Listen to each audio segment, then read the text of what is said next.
Mixing it up at sunrise on Star 101. If you're an advertiser trying to reach the most valuable ears, we've got the shows that listeners have been tuning into for decades. One call gets all three. 671-888-7346. That's 888-REIO. The Point is KUSG, Hagåtña, Guam, 93.3 FM and 104.3 HD3. Why did the raid occur? I'm Laura Cantor, Fox News. Questions are mounting surrounding the justification behind the FBI's raid of former President Trump's Mar-a-Lago residence. Magistrate Judge Bruce Reinhardt said he is leaning towards allowing part of the affidavit that led to the raid to be unsealed and gave the Justice Department a Thursday deadline to provide a redacted version of it. Ohio Republican Congressman Mike Turner, who is the top Republican on the House Intelligence Committee, tells CBS's Face the Nation that the public has a right to know why the search occurred. The mystery sort of here deepens because we know Attorney General Garland himself has taken responsibility, said he approved it. The American public want the Attorney General focused on issues like human and drug smuggling at the border. They were Chinese espionage, out of control crime in our cities. If you're going to turn to this, if you're going to turn to the former president and Mar-a-Lago, they want to make certain that this is to the highest level. Some of the items the FBI seized include top secret and confidential documents, which former President Trump said were all declassified. Democrats are now promoting the Inflation Reduction Act, which focuses on climate change issues and lowering prescription drug costs, among other provisions. Fox's Peter Ducey reports. On the Sunday shows, Biden officials were selling the meat of the bill, and as you'll hear right here, it doesn't have anything to do with inflation, but rather climate change. We want to accelerate this push to clean electricity. And the reason why we want it to be clean, in addition to the climate, is because solar, wind are cheaper in most places across the world, but definitely in the U.S. But they're unreliable. Than other forms of energy. Secretary, they're unreliable. No, they're not unreliable. Republicans say the legislation will actually worsen the inflation crisis. First Lady Jill Biden out of isolation Sunday after testing negative for COVID-19 for the second day in a row. America is listening to Fox News. Our workforce is changing and our students need to be prepared to face the challenges that lie ahead. Real investments in education require real action so that our kids have the best chance to succeed. We gave teachers a pay raise because we value the important work they do for our children every day. We provided funds that support children with special needs and their families so that their challenges can be addressed. We promised to rebuild Simon Sanchez High School, and we are. We expanded connection to the internet and community programs to empower our children. We expanded access to training and we provided scholarships so anyone interested could get certified. 4 years ago, we made these commitments and we delivered. Let's continue our progress. We are all in this together and we humbly ask for your vote. This is Governor Lou Leon Guerrero and I approve this message. The midterm elections are less than 3 months from now. More from Fox's Gernal Scott. GOP Congressman Andy Biggs of Kentucky blames President Biden and Democrats for a strain on Americans' wallets. They're paying more for virtually everything. Gas prices have doubled. There's an energy crisis in this country. Democratic House member Sean Patrick Maloney of New York counters, saying fuel costs are down and inflation is easing. Not where we want to be, but we're making real progress. The other side, of course, has no plan to lower costs. They only have a ploy to win power for themselves. Both were on NBC's Meet the Press. Democrats hope to at least hold slim majorities in the House and Senate after November 8th. Indiana State announced Sunday that 3 students had been killed in a car accident.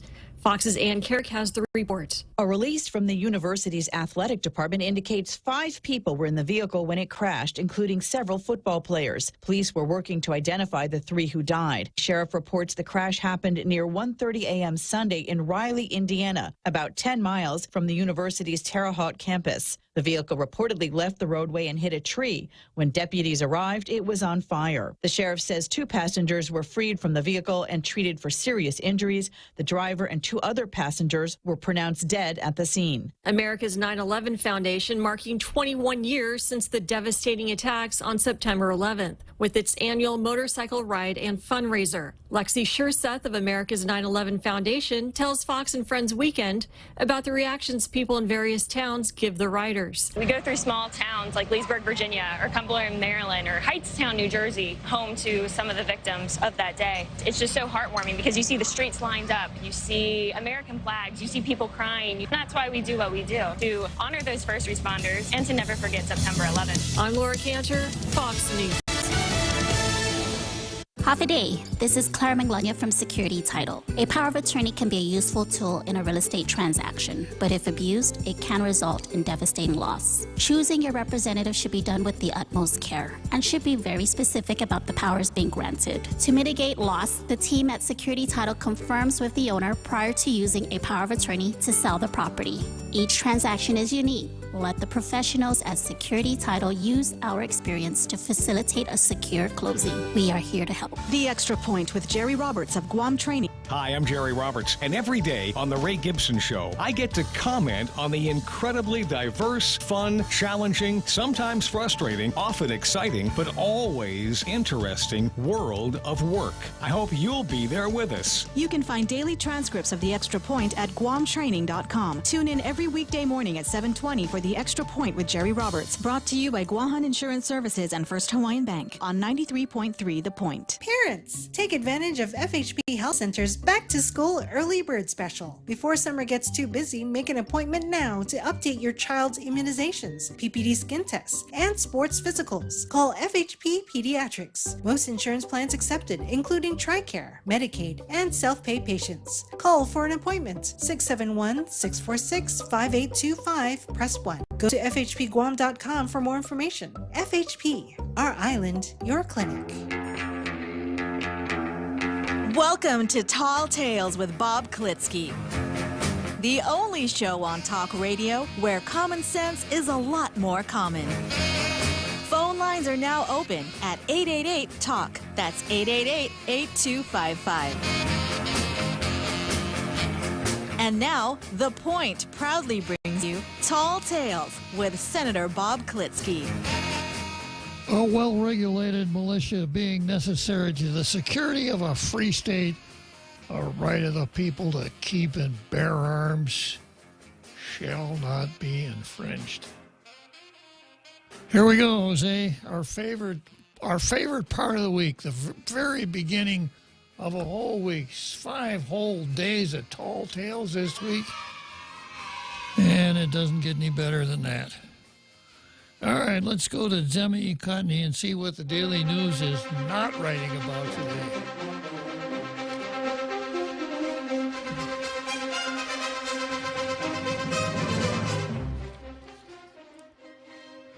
Yeah, so here we go with another hard-hitting editorial from the Daily News. The title of it is Our View, Gita's Grant Programs Good for Guam.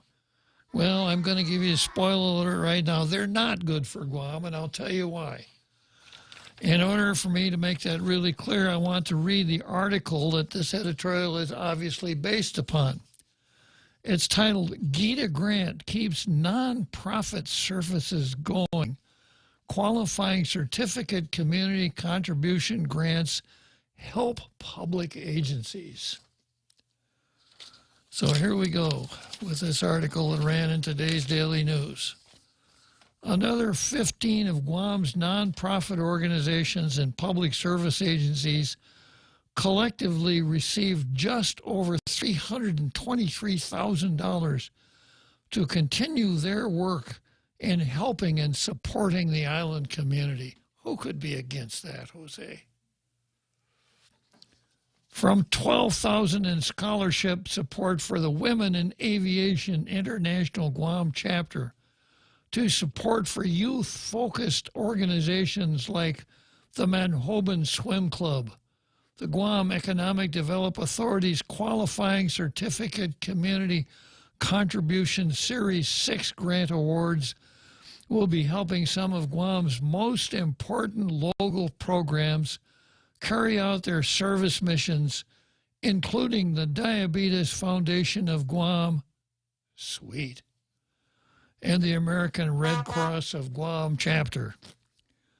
The chapter has operated all these years, and we're in the emergency business without a generator, said the American Red Cross chapter, Guam chapter executive director Cheetah Blaze, whose nonprofit organizations that received a $25,000 QCCC grant will be used to purchase a generator for the organization's headquarters in Hagatnya. If we have a power outage, especially during a typhoon, and the electricity goes off, then that generator will just automatically kick in. So we're never without power again, said Blaze. Well, the old saying is, 'tis an ill wind that blows no one good.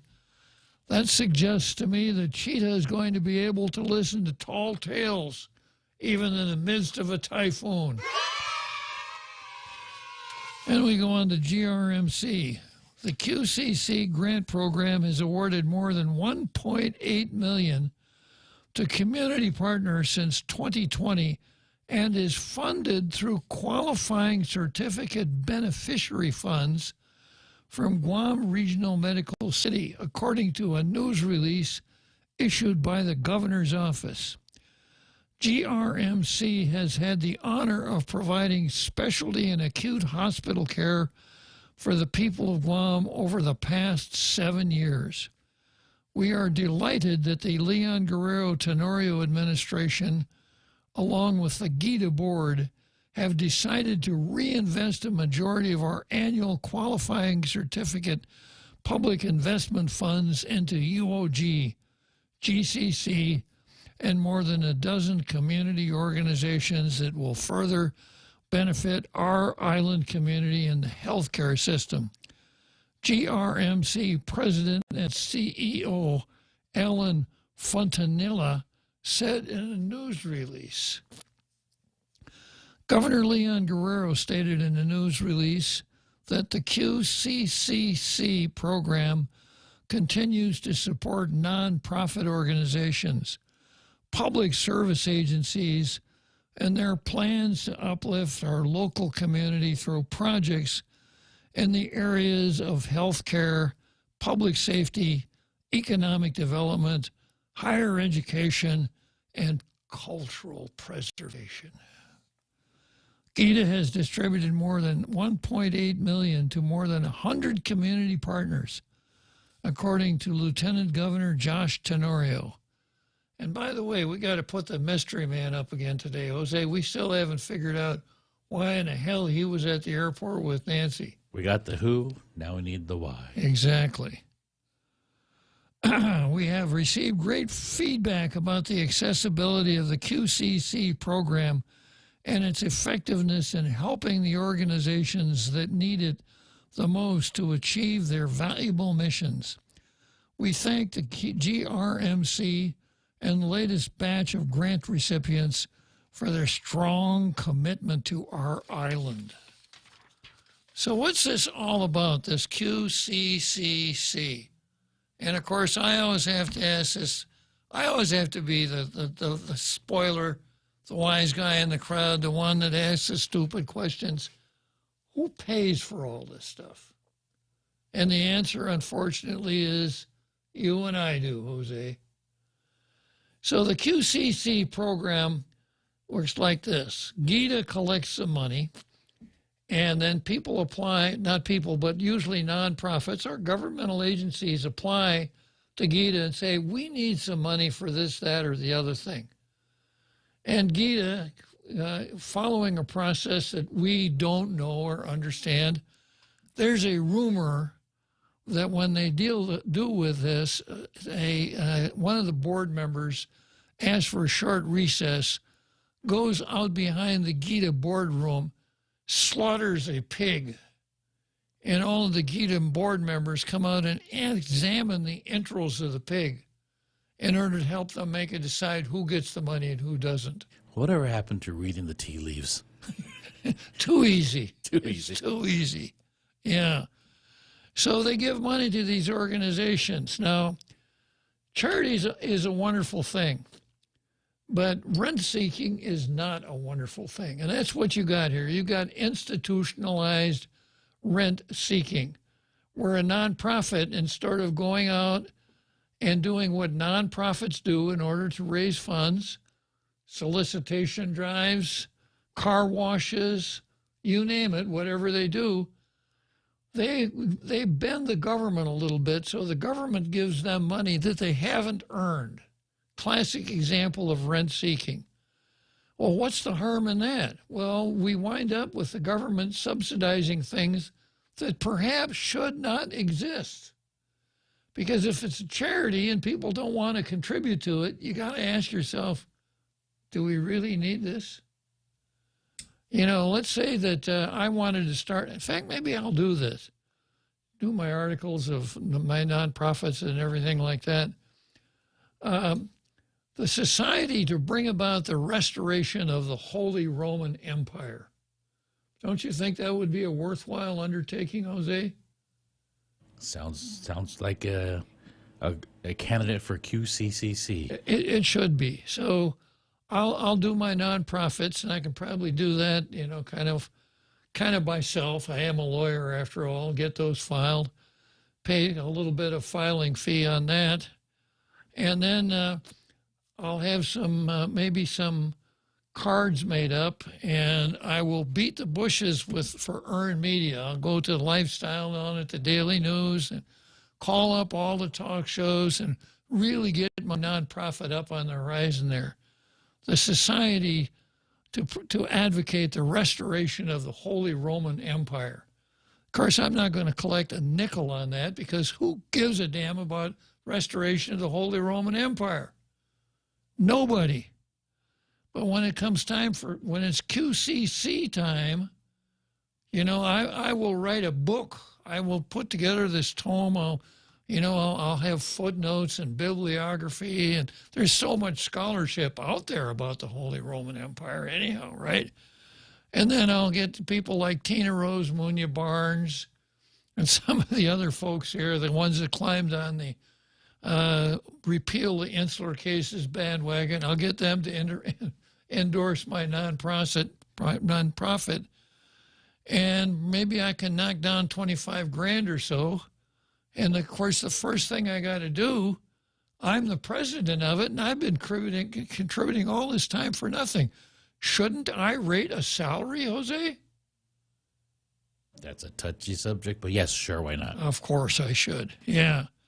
So who does all of this, what good does it do? Now that's just the giveaway part of it. Now let's talk about where does the money come from? And this is even worse because we have a very interesting statute. As far as I know, we are the only American jurisdiction that has a upfront tax shelter where you can see what your tax shelter is going to be before you even open your front door. It's called our Qualifying Certificate Program. It was enacted back in 1965, and the idea was to provide tax holidays to encourage businesses to come to Guam that might not come were it not for that tax holiday. Good idea, because in 1965, the island really didn't have an economy. You know, we were the classic camp town. We were outside the gate, you know, and there were various kinds of businesses that catered to the folks on base and then catered to the folks who made a living off that industry, because that was the only industry we had. And we didn't have a lot of stuff here. We had an El Diablo down in East Agana, really good root beer, Jose, and a great chili dog. Did they do roller skates also to your car? No, we were never that sophisticated here. Yeah, and not much in the way of, you know, the Townhouse, which is at the intersection of Route 8 and what was then called Marine Drive. It was, for this part of the world, it was fantastic, but it really wasn't much. That was shopping on Guam. So it was a good idea to attract these businesses to come here, because I suspect, when capitalists are sitting around the boardrooms in the 50 states figuring out where can we invest money, the last place they would have thought about would have been a small island that's 3,800 miles west of Honolulu. That wouldn't have been very attractive for them. So it worked pretty well, and I suspect we probably wouldn't have a hotel industry were it not for the qualifying certificates. So the way it works is this. Companies that want these qualifying certificates put together their application to GITA, and their job is to convince GITA that they could bring an industry to Guam that wouldn't be here were it not for the tax holiday. And if they're convincing enough, they can get a write-off of their income tax, their gross receipts tax, and their property tax, as much as 100%. So it's possible for a business to operate for like 20 years without having to pay any taxes. Nice deal, huh? Isn't that what they're moaning and groaning about up at the White House? Businesses don't pay enough taxes? Well, that's true, but of course we're different. And the only reason we could do that? The dreaded insular cases. Because in the mainland, you can't do that with the income tax because of the uniformity clause. The United States can levy taxes throughout the country, but the taxes must be uniform. The uniformity clause, that is the holding in Downs. The uniformity clauses don't apply in the territories. That's why we can do this. And it's a wonderful thing. And like every government program, it's been abused, or perhaps not handled as well as it could have, but I think overall it's a really good program. So a few years ago, somebody got this bright idea. We're giving them these tax breaks, so they ought to, and I hate this phrase, they ought to give back to the community. If you're in business, you give back to the community by doing this, by operating your business in an effective enough fashion so that you can make a profit and sell something to people that they want. That's how you give back to the community. I'm going to give you a classic example of Al Israel. Al Israel was Guam's, theoretically in the 90s, Al Israel was Guam's first billionaire, if you added up the value of all of his realty. And Al Israel was, in his later years, became a philanthropist. You'll find a lot of stuff built by, and I've heard people say, he gave back so much to the community. He was a philanthropist. He gave a lot. But the biggest thing he gave to the community was a hotel industry. Think of all of the people that had good jobs because of Al Israel. Think of all the people that made money building those hotels. So that's how he gave back to the community. The Calvos, Ken Jones, the same thing. You give back to the community by being a successful businessman. And philanthropy, my cynical look at philanthropy is this, that businesses advertise. Businesses pay for advertisement. They pay a lot, unless they can get what's called earned media. Earned media means that you get your name in the paper, not because you paid for an ad, but because you did something that was newsworthy. Well, giving to charity is almost always earned media. So you get a quarter of a page and the first 8 pages of either one of the papers. If you're going to go out and buy that, you're probably talking about a couple $1,000s. I don't know, I'm just guessing here. You're talking big bucks. You run it every day. You can see that maybe you're not as generous as it looks, because you're getting, instead of paying the money for advertising, you're getting earned media. And then you're getting an intangible that is very important for every business, and that is the warm tummy effect. You want people to have a warm tummy when they think of the name of your company. Not that the name of your company, if the name of your company is Mortgage Foreclosures Are Us. Sounds exciting. Yeah. And your ads are primarily consist of aged widows crying about they won't have any place to live because Mortgage R Us foreclosed. That doesn't make your tummy warm, right? So you want to have that warm tummy feeling. So I think that governs a lot of this philanthropy.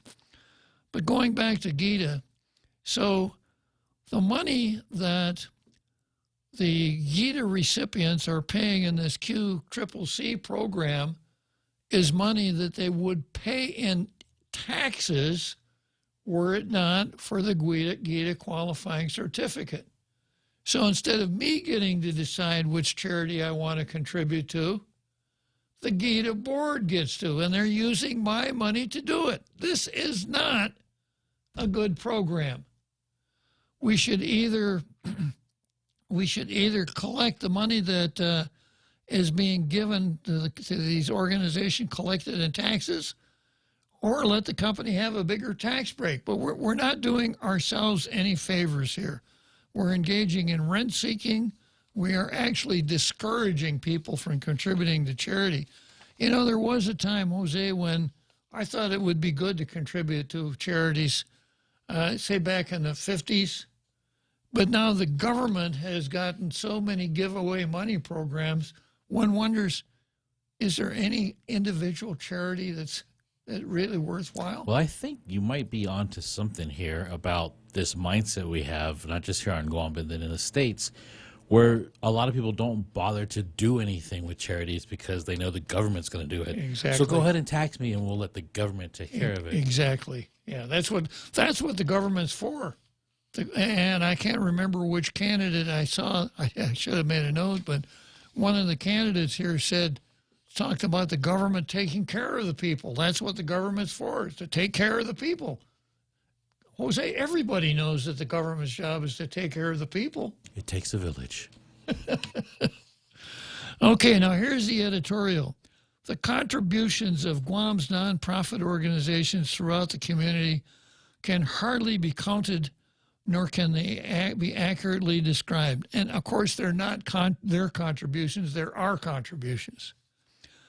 They are the dozens of groups who head out to our beaches on the weekends to pick up trash. Isn't that the government's job? And there are the dozens more who focus on keeping our kids engaged in the sports, the arts, and educations. It's these organizations and countless volunteers who keep their missions moving forward that truly make a difference when the time comes to follow through in the areas where official business, government, and financial shortfalls interfere with their projects meant for good. They're meant for good. Here on Guam, where our resources are limited and the struggles of those in need are further exacerbated by the circumstances of a smaller, tight-knit community, these nonprofit organizations and the work they do can make all the difference for a young woman dreaming of a career in aviation. Jose, I'm going to go find out where these guys are. I'm going to go make a contribution. Do you want to give me a check to support women in aviation? My check? Sure. Yeah. I've been interested in that for so long. You know, we got to get more women up in the air. There's just no getting around it. Well, I'm so glad I didn't even know there was such a charity. I'd never heard of them before. I thought they used to be called flight schools. On a simpler scale, the work of a nonprofit and its volunteers can be the difference between a young at-risk child going to bed without dinner tonight. You know, empathy is a wonderful thing, Jose, but in this case, I don't have much. I'm trying to lose weight. I go to bed without dinner every night. If you want to lose weight, don't eat after 4 in the afternoon. Well, I'm getting off track here.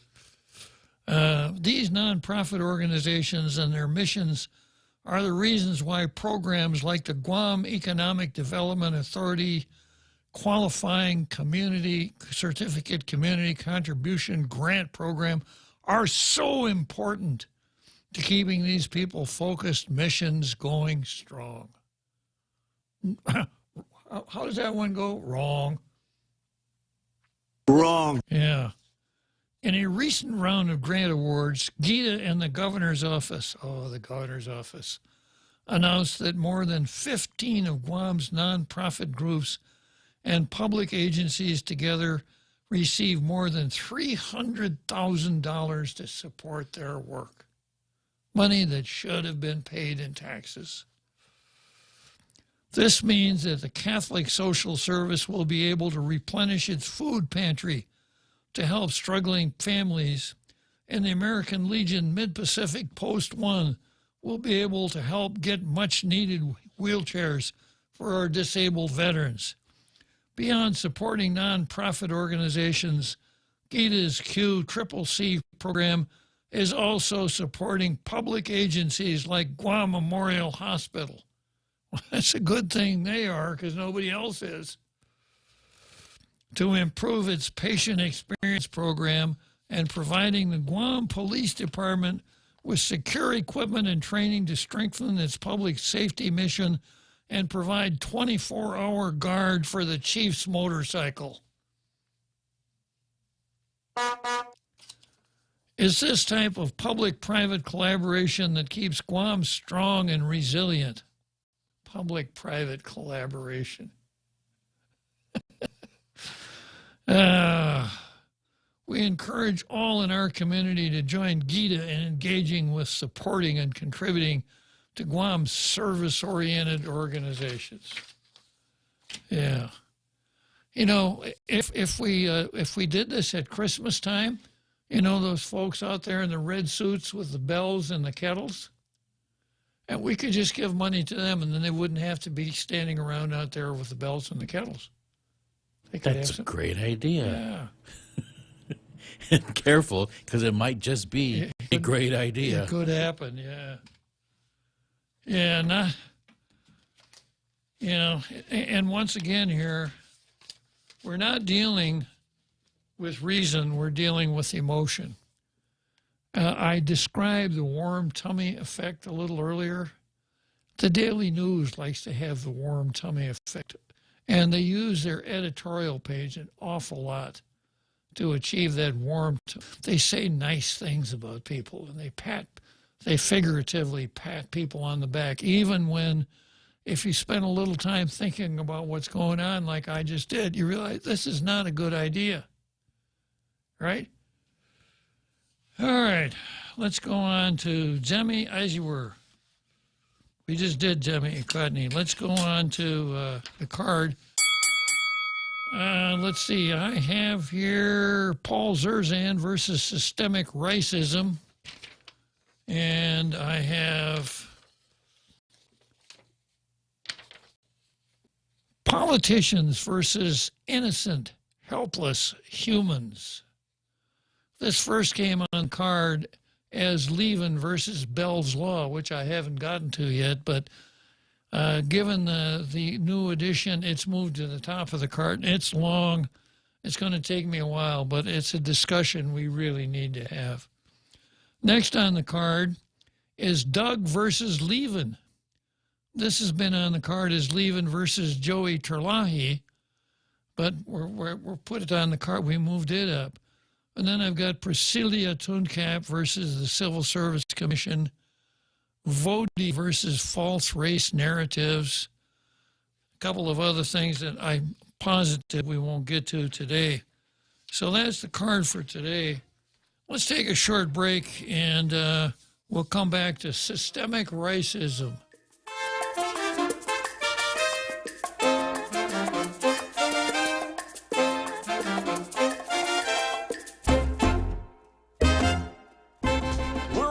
Pika's best radio station, but we're always looking for ways to be even better. Announcing the point on Alexa. In addition to our FM and HD radio feeds, our incredible app, informative website, Facebook Live, and YouTube Live, you can now tell Alexa to stream The Point. And your smart speaker will start playing whatever we're saying. News and views 24/7 with your 4-word command.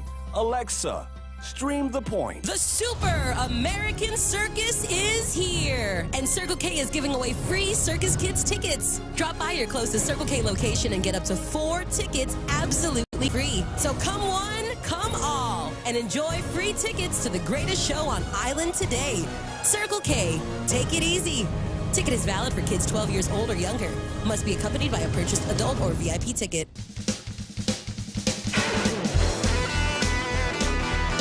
And now, back to Tall Tales with Bob Klitzkie, the one radio show politicians don't want you to listen to.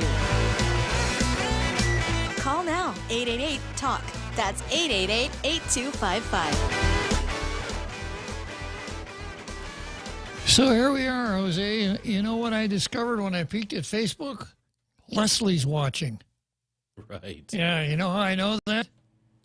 How did you know that? Yeah, Leslie posted. She said Leslie's watching. So very good, Leslie. Keeping us informed of what you're up to.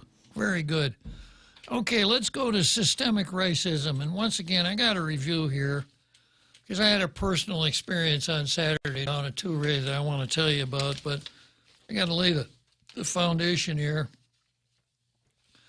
Back in November, Paul Zerzan, also known as Z, right, wrote a letter to the Daily News saying the world is undergoing rapid change and cultures are experiencing traumatic shocks as cherished myths are destroyed by cruel realities. Guam is no exception. We're far enough into the 21st century to face a very ugly fact concerning the false basis concerning something very central to the Chamorro belief system, and since it very much concerns feasting associated with a holiday season, now is a good time as any to acknowledge the truth. Here comes the truth. Fasten your seatbelts out there in tailgater land. Here's the truth. There's no such thing as red rice. Oh. I wonder if anybody had to call the doctor. The achote-colored rice traditionally eaten on Guam is orange and not red. Calling it red rice for centuries does not make it red. It is orange, and a color wheel is not needed to see this. So please, let's stop looking foolish by calling it red rice, and let's call it by its proper name, orange rice. Just to remind you what red rice looks like. That's what, yeah, so I've picked up on this. It's the classic example of the narrative being so strong that sometimes people don't dare tell the truth. Don't dare state the facts. The facts and the truth is that rice you see at Fiestas is orange. But if you start telling people it's not red, it's orange, you in a heap of trouble. Here's how the Daily News came back. Therese Padua Howe comes back and says, I'll just give you the headline of this article here. Readers to Zerzan, leave our red rice alone. Longtime educator Paul Zerzan, a prolific writer of letters to the editor, is once again stirring the pot. This time, one of the island's most beloved pots, and the people of Guam are not having it. So, we got a page and a half here of, putting Paul Zerzan in his place. We don't care what color the rice is. We call it red rice, and you just butt out, Mr. Zerzan. That's kind of the way it went. Well, here's my experience on Saturday. Yeah. So I'm down in Touray, and I saw this truck. And I even saw, I guess the guy's name must have been Culligan. He's got his name on the side of the truck. So I saw Mr. Culligan getting into the truck. And I said to him, hey, nice red truck you got here. And he looked at me like I was nuts or something like that. And he says, what do you mean, red truck? Can't you see it's orange? And I said, what's that got to do with it? He said, my truck is orange. Why did you say it's red? Well, don't you know about red rice? And he said, yeah, I eat red rice. I eat red rice a lot. He goes to the Fiesta, I eat red rice. But what's that got to do with my truck? Well, your truck is red. And if you go around saying your truck is orange instead of red, people are not going to like you very much, Mr. Culligan. Yeah, so that's my true story from Saturday. All right, let's go on to the next item on the card. This is a long one. This is politicians versus innocent, helpless humans. And I'll just start this with a really easy question. Here's my question. In the world of empathy, morality, humanity, sociality, and any other word you can think of that ends in ITY, when is it all right? When is it permissible? When is it okay for a person to take the life of a helpless, innocent human? Can you figure out the answer to that one? I know the answer. I think you do too, don't you, Jose? You want to break it, or shall I? Never. It's never okay to take the life of a helpless, innocent human. You know, no matter what you think about a woman's bodily autonomy, the miracle of choice. Here I said, as an employee of Choice Broadcasting Incorporated, that's the only choice that I really favor. And no matter how much how much of the logical fallacies you buy into, or no matter how much more important you think your own personal convenience is, classic example from attorney Vanessa Williams, it's impossible to separate our choice of whether and when to have children from every other choice in our life. To take the life of an helpless, innocent human is never okay. It's always wrong. So the Sunday Daily News for August 21 has this story. Guam's 1990 abortion ban not dead yet. Well, I hope so. And here's how it goes.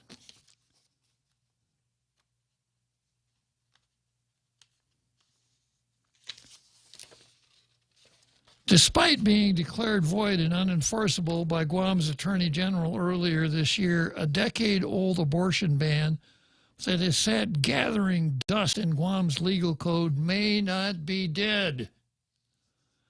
While no action has been taken, local leaders could still seek to have Guam's 1990 abortion ban go into effect, according to both the Office of Attorney General and Doug Moylan, a former Attorney General who is seeking to return to office this election.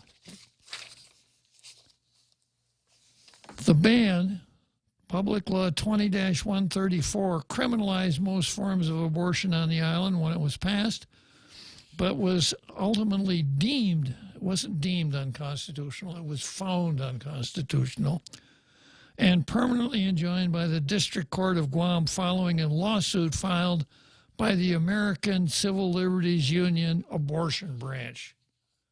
Or is it a branch? I think it's actually the essence of the ACLU anymore. The law was never repealed, and the United States Supreme Court's June decision in Dobbs versus Jackson's Women's Health Organization overturned the national right to an abortion and returned the power to regulate the procedure to state and territorial lawmakers. In the aftermath of the decision, local lawmakers requested an opinion from Attorney General Levin Camacho on the status. And why are they asking for an opinion? They just never catch on. Why would anyone in the legislature that is the most powerful branch of the government surrender his power to the Attorney General? We gave it to the governor. We might as well give it to the AG. I guess so.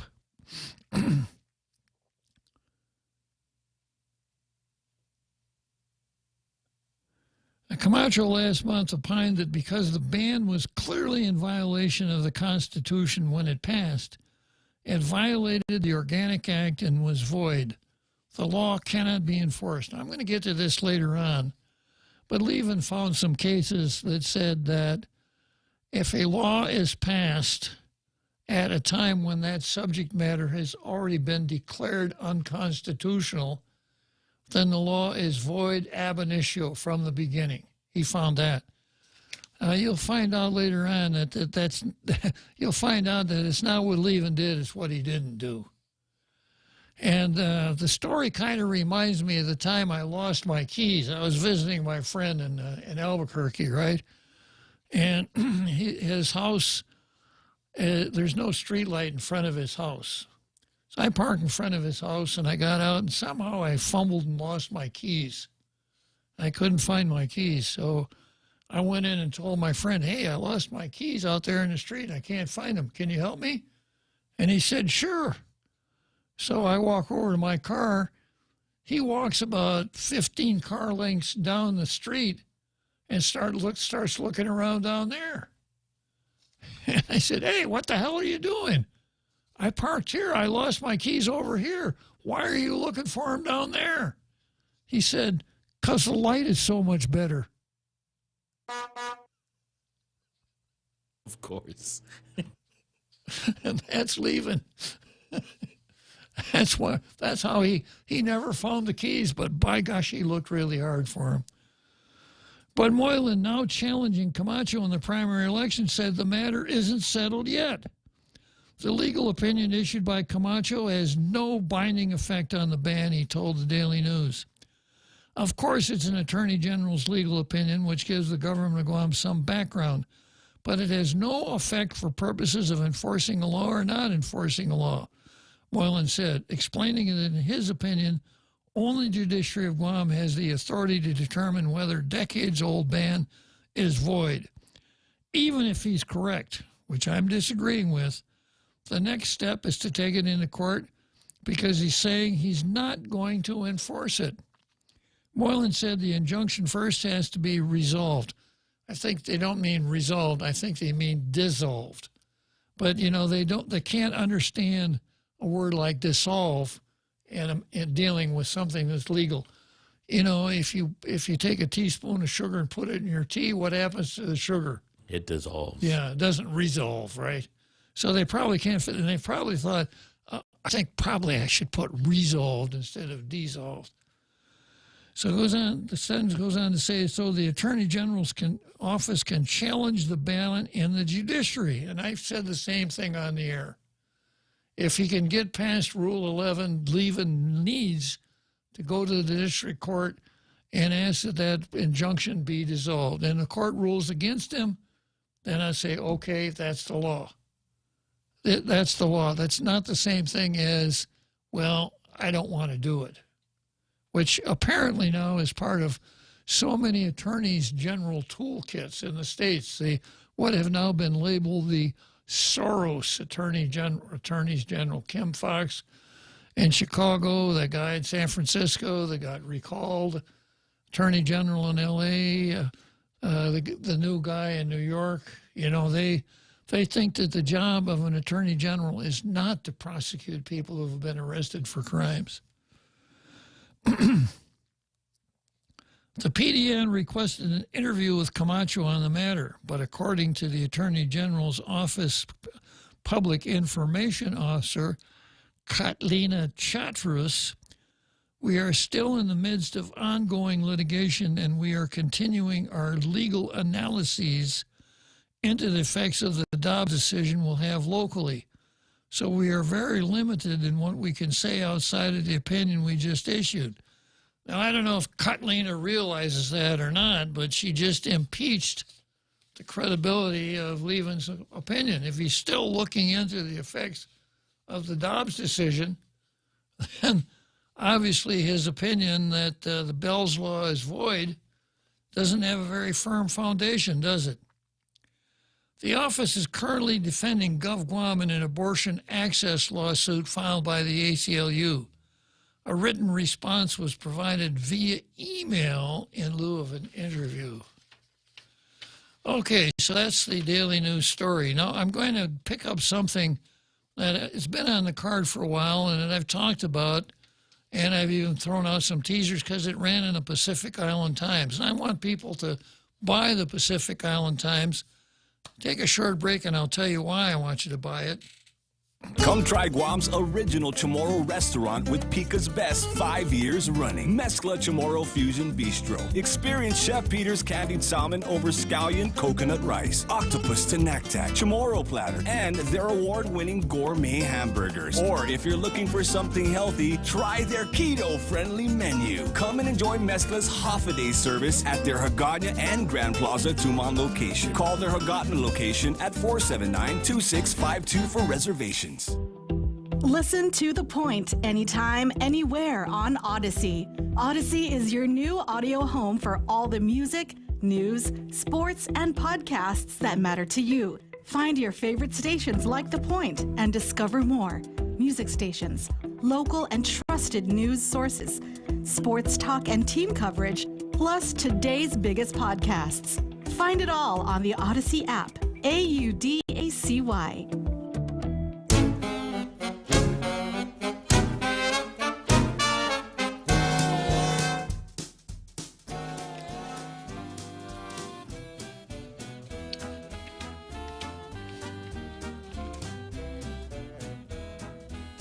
Okay, so here we are.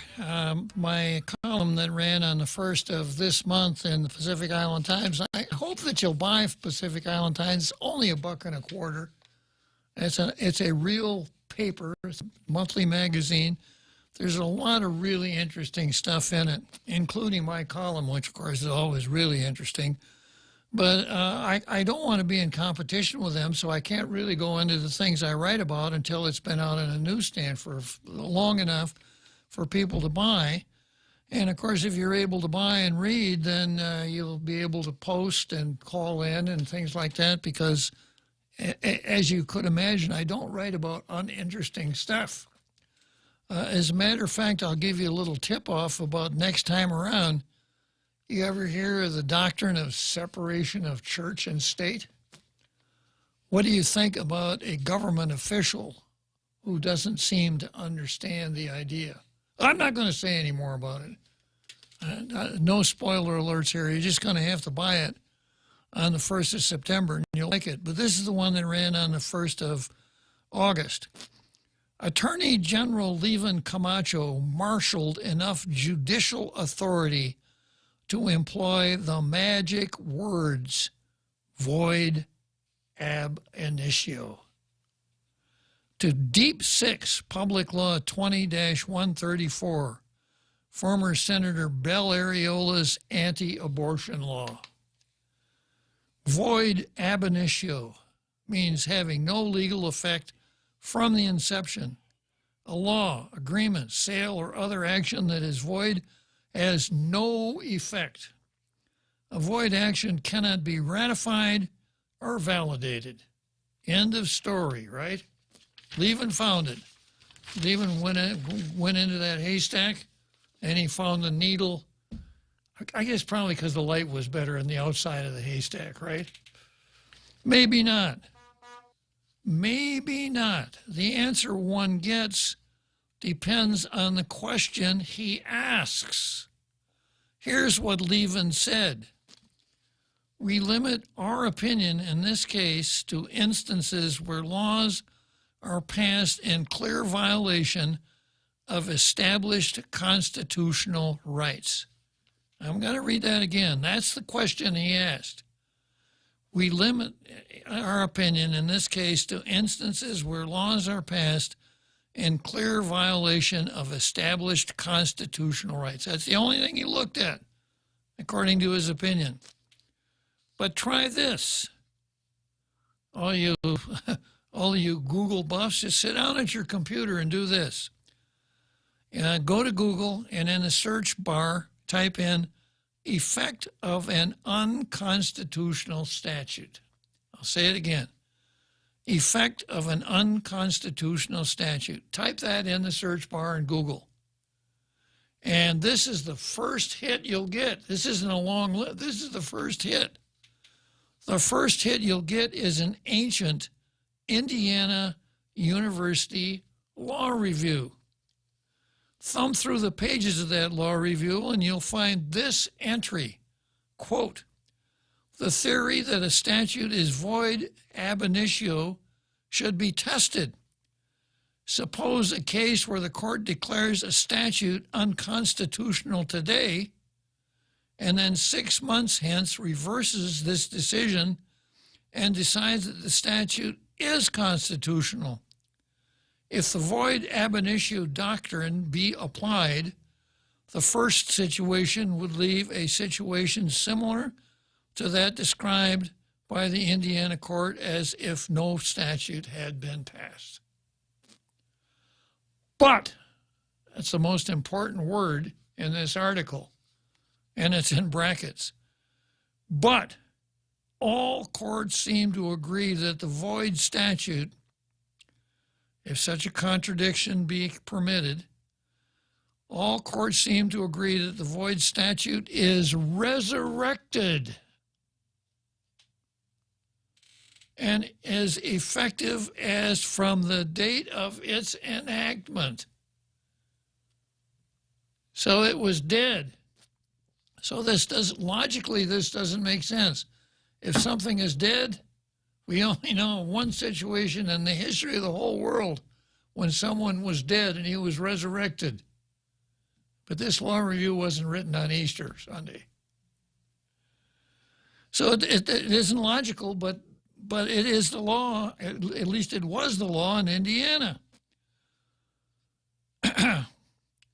All courts seem to agree that the void statute is resurrected and is effective as from the date of its enactment. The purported enactment, which was said to have been fatally smitten at its birth, I probably would have said stillborn, but fatally smitten at its birth by the Constitution, has, by some legal hocus pocus, been cured of its congenital disease. This guy has a nice, good way with words, right? Yeah, so the stillborn statute, all of a sudden when the Supreme Court changes the rule, it's resurrected. And he says, and the author says, this is the Indiana rule. Indiana rule. And you know how I'm always so excited about Indiana, Jose, right? Back home again in Indiana.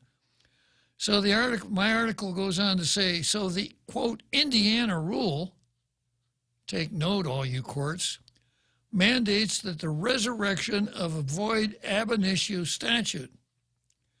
What Levin didn't do is ask this question: is an unconstitutionally void ab initio statute resurrected when a court overrules the constitutional infirmity? That's what Levin didn't do. He found something over there where the light was better, and he gave up looking for the keys. He found a dollar bill over there and said, "Oh, the hell, we're looking for Bob's keys. I'm done. Hey, Bob, look." Yeah. Squirrel. Yeah. So then we go on. Then I go on to say this. Sure, we're closer to Indonesia than to Indiana, but Levin might have reached a different result had he plumbed the depth and tested the breadth of the Indiana rule in American jurisdictions. So if I sit down in a computer and type in one phrase and I come up with the Indiana rule, what does that suggest to you? That Levin's opinion, if it's going to have credibility, should have cited the same thing I cited, and then if it's no longer the rule, or if there are other considerations, he had to have cited those, but he didn't, which means he didn't do his job. He wasn't thorough. I mean, even if an octogenarian former ambulance chaser can sit, almost computer illiterate guy can sit down and find this in 5 minutes. What did Levin do? It's not what he did. It's what he didn't do. Yeah. Okay, so then we go on. Levin told us, we recognize that an analysis of the constitutionality or organicity of a local statute must begin with the general rule that legislative enactments are presumed to be constitutional. In other words, whatever the legislature does, you start out, it's constitutional until something comes along to show that it's not constitutional, a rebuttable presumption. I'll come back to leaving right after the big halftime show.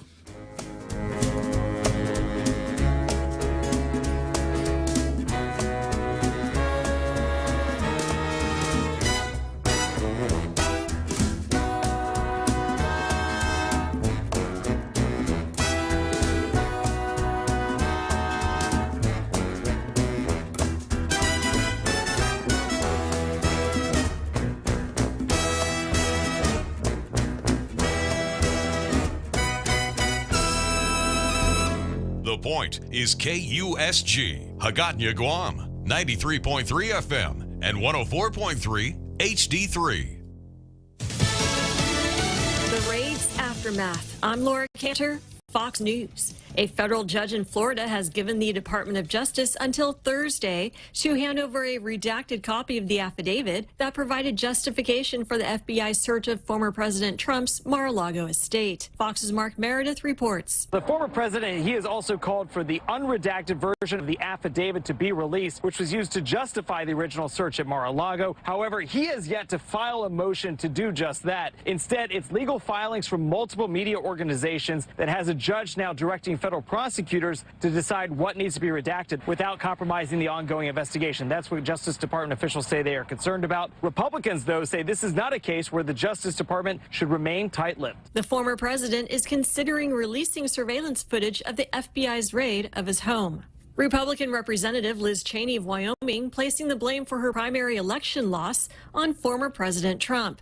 Cheney has been an outspoken critic of the former president, also blaming him for the January 6th attacks on the Capitol. Fox's Lucas Tomlinson has more. 2 years ago, Liz Cheney won her primary with 73% of the vote. Last week, she could only manage 29%, and that included Democrats who switched their party registration to vote for her. She took aim at Donald Trump in her interview with ABC. We really have got to decide whether or not we're going to be a party based on substance and policy, or whether we're going to remain. Trump-backed candidates have won 95% of their primary elections. Senate Minority Leader Mitch McConnell isn't celebrating. He thinks the Republicans have a better chance of retaking the House than the Senate. A federal appeals court putting a temporary hold on Senator Lindsey Graham's testimony in the Georgia election probe. The Republican senator had been subpoenaed to appear on Tuesday before a special grand jury. America is listening to Fox News. There is no denying that these past 2.5 years have brought unprecedented challenges, where our health, safety, and way of life have been completely upended as a result of COVID. Having served as governor during many challenges, I know a thing or two about the importance of strong and steady leadership in times of crisis. Trust me when I say that I have full confidence that Lou and Josh are the leaders Guam needs at this pivotal time in our history. Lou and Josh have led our island through some of our darkest times, and because they stayed the course, our island is on the verge of a recovery that will infuse life back into an economy thirsting for a fresh start. I've said it before, and I mean it still. People of Guam, you're still the one.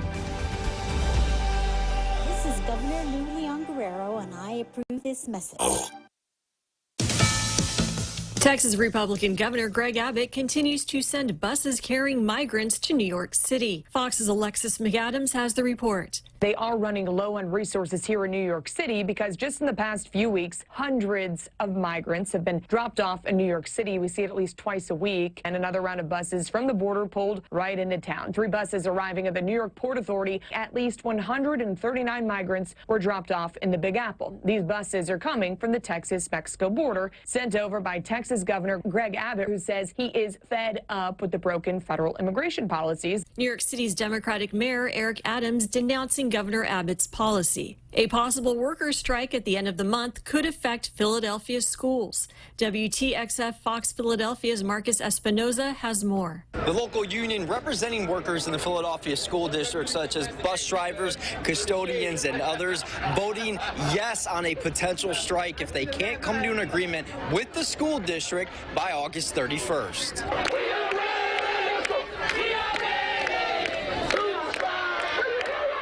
The message is clear from SEIU 32BJ Workers Union. We will strike if we don't get what we want and demand from the school district of Philadelphia. Bullet Train no longer ruling at the weekend box office. Dragon Ball Super Superhero topping the charts in its first weekend in theaters with over 20 million in ticket sales. Who are you? An old-fashioned superhero. The animated film attracting a mostly young male audience. An adventure release starring Idris Elba settles for a second-place debut. Beast selling $11.6 million worth of tickets. And after 2 weeks at #1, Sony's Bullet Train chugs into third place with $8 million in ticket sales. That's Fox's Kathleen Maloney. I'm Laura Cantor, Fox News. Are you looking for a new place to hang out with your friends? Let's go along the sidelines at Sidelines Bar and Grill.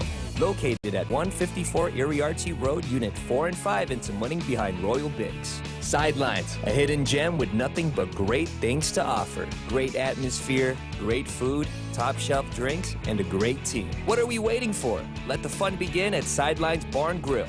Open daily from 3 p.m. to 2 a.m. See you there. Listen to The Point anytime, anywhere on Odyssey. Odyssey is your new audio home for all the music, news, sports, and podcasts that matter to you. Find your favorite stations like The Point and discover more. Music stations, local and trusted news sources, sports talk and team coverage, plus today's biggest podcasts.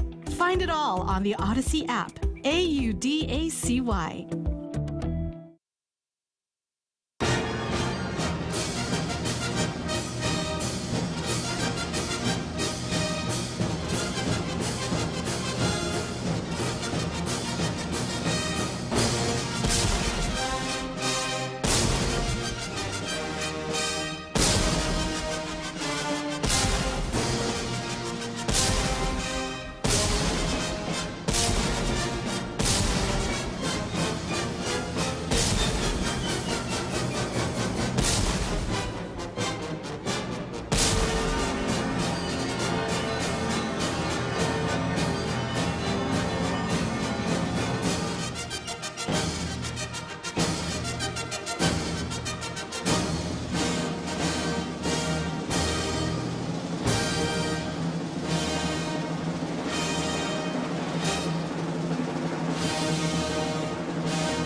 Doesn't get any better than that. Another great halftime show. Good job, Jose. I don't know how you're able to do it day in and day out, conducting those great halftime shows, but my arm is tired. Yeah.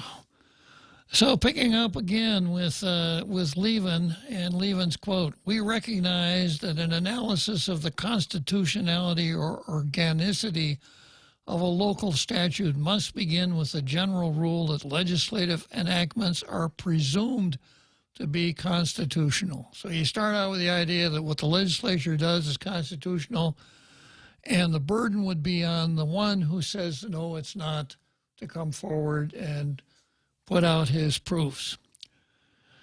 Then I add along the same lines, attorneys general routinely defend the statutes in their respective jurisdiction if such can be accomplished absent the use of an antiemetic. In other words, the job of the Attorney General is to defend the statutes of his state or territory. The exception would be if the statute is so blatantly unconstitutional. You take one look at it, something like everybody whose name starts with K shall be executed at sunrise.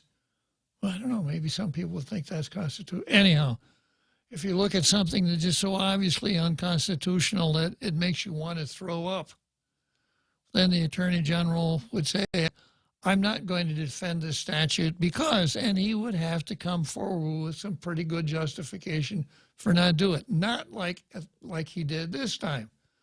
He doesn't even know that there's such a thing as the Indiana rule. So going on, if it can be argued that the Dobbs decision is the talisman that resurrects Bell's law, then Levin should move to dissolve the district court injunction that prevented the enforcement of that law. Otherwise, the answer to his truncated question is the death of Bell's law. If he moves to dissolve the injunction, then we'll have a judicial declaration of the viability of Bell's law, just like Doug Moylan says. And then I add in a parenthetical expression, there's no need for Levin to seek a hokey declaratory judgment as he did in the quarantine hotel procurement matter. Yeah. In the benediction of his opinion, Levin tells us, quote, moving forward, difficult moral and policy questions such as the decision of whether to allow or limit abortion must be decided by the legislature, not the courts. What a cop-out. We all know that. And again, it's not what he said, it's what he didn't say, unless the legislature has already decided, which it has. Bell's law. Yeah. So he's too clever by a half, trying to cop out there like that. And then I go on to say, our legislature has spoken unanimously on the moral and policy question. The reason that the people of Guam, that is the legislature, the reason that the voice of the people of Guam, that is the legislature, is muted and mooted is apparent. Very seldom you get to use both those words in the same sentence, right? It took me a long time to put that sentence together. You were waiting for this moment. I was. Because the 20th Guam legislature did not have the power to pass Public Law 20-34, in the first place, it's ab initio and has no legal effect on Guam since its passage. That's what legal is. Yeah. So it's not what Levin did. It's what Levin didn't do.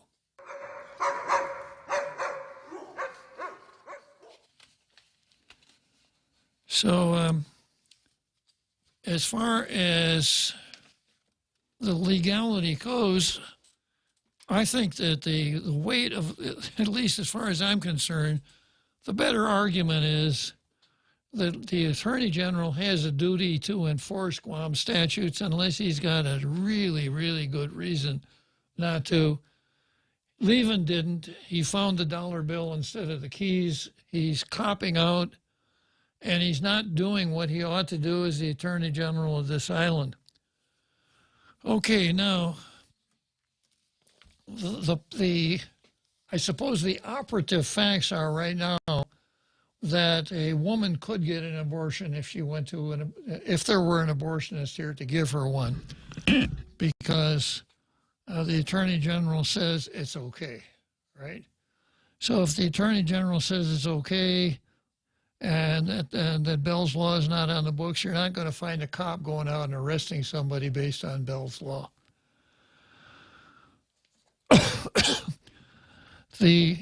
If you look at it from that standpoint, abortion is illegal right now. Well, the legislature could, if eight of its members so desired, dust off Bell's law, go through, update the dates in it, and reenact it tomorrow, and send it over to the governor, who would be probably waiting at the front door with a pen in her hand to write veto on it. But 10 senators could put Bell's law back in effect really, really quickly. So how senators feel about this is really important. As far as the legal aspects, that's kind of beyond their ken, but they can proceed on the basis that abortion is legal now, and they can make it illegal. So the Daily News did a pretty good workup on abortion, and I interviewed a lot of folks, and I'm going to get into that. And here's how it goes. Abortion access and the debates surrounding it remain at the forefront of national discourse after the Supreme Court ruling in Dobbs versus Jackson, etc., which overruled decades-old precedent that had established the right to an abortion in the U.S. And deciding Dobbs and determining there's no constitutional right to abortion, the Supreme Court allowed states to answer the abortion issue themselves, with several now having banned or limited access to the procedure. Other jurisdictions have moved to strengthen or maintain abortion rights and access. I got to stop here and insert one word: federalism. That's why we like federalism. Kansas made headlines earlier this month after voters there rejected a proposal that would have amended the state constitution to say there was no right to abortion in the state. In light of the Dobbs decision and its repercussions, the Daily Post asked 2 questions of local candidates seeking to become lawmakers in the upcoming legislature. 1, what is your position on providing access to abortion services on Guam? 2, why should your position be the policy of the island? Or if you would prefer to leave the question to the voters in the form of initiative or referendum, why do you feel that way? Now, like I said when I was going through Levin's analysis, the answer you get depends on the question you ask. Which way are these questions pointing, Jose? Back to Levin. No, they're pointing towards we like abortion. That one. Yeah. Back to Levin. What is your position on providing access to abortion? What is your position on providing access? A lot different, like, are you for or against abortion? Or the question that I formulate, when is it okay to take the life of a helpless, innocent human? That's interesting that you don't hear that question. No, you don't. You hear weasel words, what lawyers call weasel words. What is your position on providing access to abortion services? And you'll see that a lot of the people picked up on it. They didn't answer the question. They told you what their position on it was, right?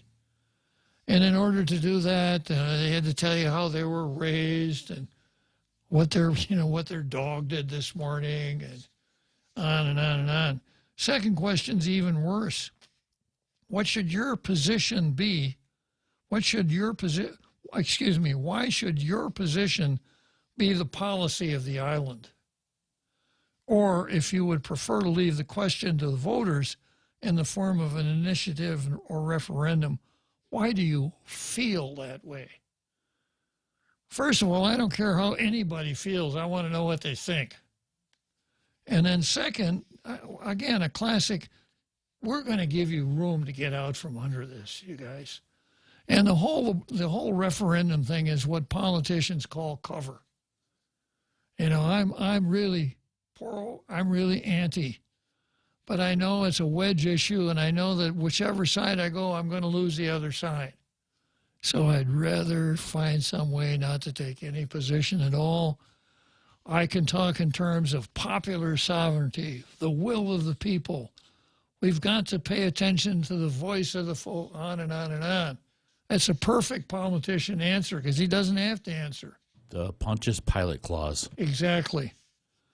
Yeah, and that's what the Post is asking. You know, in other words, they're killing their own poll.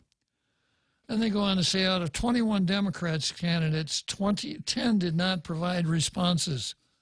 One email for Franklin Mano was returned undeliverable, and the Post was unable to contact the candidate for an alternative email address. They just should have posted something on Facebook here.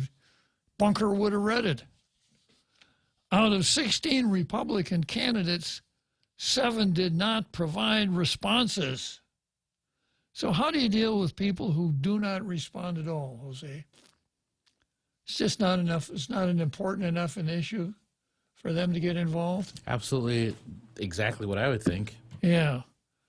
And if you're only going to respond, if you do nothing more than tear up the questions, it's a whole lot better not responding at all. The Post did not have an email address for candidate David Chrysostomo and was unable to contact the candidate to obtain an email address. He'll be the guy that if he's elected, man, his constituents will be able to get hold of him anytime at all. All you got to do is write him a note, put it in a bottle, and toss it in the ocean. He'll get it. Among the responses, candidates in both the Democrat and Republican parties provided mixed comments as to their position on abortion. Why would that be, Jose? Could it be because of the BS questions you asked? Because nothing was direct, so they can give any answer they want. Yeah. Indicating that individual belief rather than party rhetoric guides the issue on Guam.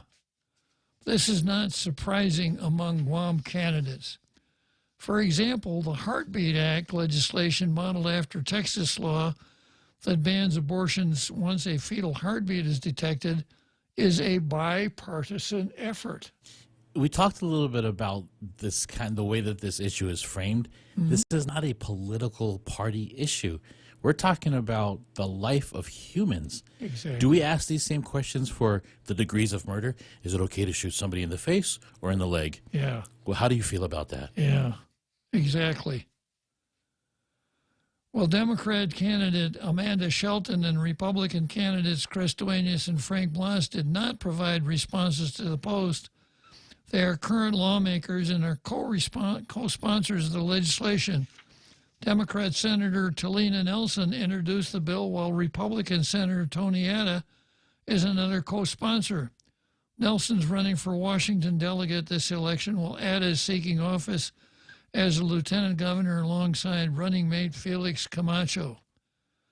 Abortion remains legal on Guam, but there are concerns with access, as the lack of an on-island provider leaves off-island travel or telemedicine as the only alternatives for anyone wanting an abortion. The Office of the Attorney General currently is fighting a federal lawsuit against Guam's, quote, in-person consultation mandate for people seeking an abortion. Chemical abortion. The mandate is said to make it impossible to administer medication abortion through telemedicine. OAG spokeswoman Katlina Chatras has stated that part of the job of the OAG is to defend Guam law. That includes the, quote, in-person mandate still in the statute. Well, you got it right that time, right? Below are responses from legislative candidates, starting out with Tina Rose Wonga Barnes. The insular cases are racist and must be repealed. Oh, wait a minute. I'm reading the wrong article here. It's what she could have said but didn't say. I've been asked this question many times, and each time my answer has been firm and clear. This issue is too complex to answer. Well, for you, it probably is, Tina Rose. With a simple yes or no, or pro-life or pro-choice. There you go. Yeah. Tina, when is it okay to kill a helpless, innocent human? The issue is too complex to answer with a simple yes or no, or pro-life or pro-choice. I personally choose life. But I also believe no government should have the right to tell women what to do with their own body. We should number these. I think this is number 2. You know, the non-statement. I personally would not have a slave, but I reserve the right for anyone else who want to purchase a human being. I believe in private. I personally would never have a slave. But private property rights are so important to so many people. I wouldn't tell them how to deal with their own private property. My children are precious to me, but if somebody can't afford to feed all 4 of theirs, they should be able to let go or get rid of at least 2 of them. Exactly. Tina goes on to say, 42 years ago, I was in the same predicament many women face, but with the support of my family and my priest, I chose life. I continue to be grateful for those who helped me, and I have no regrets with the choice. Well, how wonderful. No regrets. Today, that decision has allowed me to celebrate another birthday of my loved grandson, Tatum. And 2 weeks ago, my youngest granddaughter, Christiana, gave birth to my newest great-grandson, Cade Lance. There are days when I think about the choice I made, whether choosing life over a full college scholarship. That was not the choice. A full college scholarship? Wow. Tina was going to get a full college scholarship. Bob, again, they're not telling us what that choice is. She chose life over death, is what the choice was. Really? Not life over a new car or life over a new pair of shoes. Well, I got to tell you again, Jose, it's impossible to separate our choice of whether and when to have children from every other choice in our lives. Attorney Vanessa Williams. You know, I was driving down the road and a car cut out in front of me, and I chose life. You did? Over not getting my car scratched up. Wow. Good call, Jose. Yeah. There are days when I think about the choice I made, whether choosing life over a full college scholarship, a modeling career was the right decision. I have my finger on the honk honk button. No? Yeah. No, this isn't me. This is her. Yeah. But I know I wouldn't trade my love for my daughter, grandchildren, and great-grandchildren for anything in the world.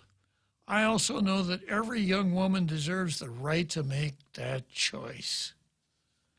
Okay, college scholarship over here, kill a helpless, innocent human over here. Wait, if you want, I've got this silver dollar that I carry around. If you want to flip it, if you're having trouble making a decision, as I continue to live by the spirit of Anahimalig, we shouldn't interfere with a woman's choice to bodily autonomy. You know, I mentioned leaving an anti-emetics. Maybe I need one right now. This is pretty bad. This is a huge not a huge tangent, a tangent, but anaphemalic has been another word that's been co-opted and is a euphemism now for we don't want to really think about the real issues. Exactly. So we're just going to say hugs and kisses to everybody. Exactly. Kumbaya. Yeah, anaphemalic. Yeah, And that's not what that means. And making it good for everybody, fixing it for everybody by not troubling their consciences. Yeah. Therese Tetlahi, no response. Roy Kinata. Roy's got a lot of signs out there, I'll tell you that. He has got a lot of signs. I have a feeling he's going to tell a whopper. If elected, if elected, I will be sure to protect a woman's right to choose. Choose is all caps. I believe abortion services should be treated equally to any other medical service we offer on the island. Government should not restrict any medical service that will promote the health of its people, including abortion services. Leaves out something kind of obvious there. How do you promote the health of somebody that you kill? Access to affordable, quality medical care for all Guam should be our focus. Ultimately, a referendum is my preferred choice. Well, how could that be? You can't do it both. You can't have it both. Does he not want to be a senator? I will be sure to protect a woman's right to choose. First paragraph. Second paragraph. Ultimately, a referendum is my preferred choice. Yeah, who is it that said a foolish consistency is a hobgoblin of little minds? Ultimately, a referendum is my preferred choice. Better that we allow thousands of voices to decide through their vote rather than concentrate that consequential decision to 15 individuals. Well, you shouldn't be one then. Does he want to dissolve the legislature? I Then? think so. We'll just have 3 or 4 referendums I'll every make a month. case for what he's saying right now for every single law out there. Exactly. I further believe that we need to stop bringing religion into the legislature. Wow. Wait, where did that question come in from? Yeah. Our people should elect leaders who fight for policies that promote a positive life on Guam, especially in areas of education, health, and public service. This guy wants to be a senator. Yeah, but he when the chaplain says a prayer at the beginning, he is going to have the sergeant at arms equip himself properly. The sergeant at arms will have a 8 or 9 foot long, maybe 10-foot pole with a hook on the end of it. And as the priest or whoever the clergyman is saying the prayer at the beginning of the session, Roy will direct the sergeant at arms to pull him away from the microphone because he believes that we should get religion out of the legislature. All right, let's head for church, as you were. Let's head for Wrigley Field. I'm Dr. Sam Abini Young. I've always believed in the value of education, effort, humility, and accountability. As your senator, I will prioritize the training and education of students and workers to support the rebuilding of our economy. I understand our community's need for affordable living and housing and the need for aggressive drug enforcement to stop its serious impact. And there's a need for smarter and smaller government, like a part-time legislature that works for Guam and having more efficient GovGuam departments. Please support me with one of your votes for senator to work for you on these issues. I'm Dr. Sam Abini Young. Paid for by friends of Sam Abini Young, Gina Ramos, Treasurer. Gas is expensive, so let the bank come to you. Through our remote deposit capture, you can deposit your checks into your account from your phone. And with our Dynamite Bank Pacific Visa debit card, you can use your money anytime, anywhere. It's the perfect combo. Now we're banking on the future. Services to choose. Bank Pacific, where others put branches, we place roots. Equal housing lender. Member FDIC. Crank it up.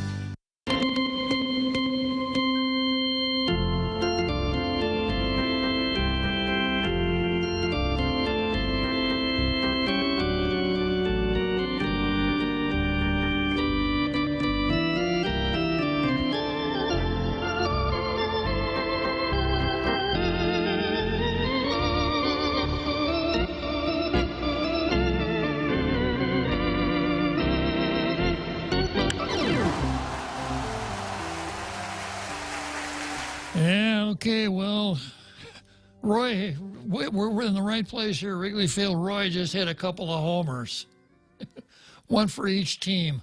Homer Simpsons. Next, we've got Angela Santos.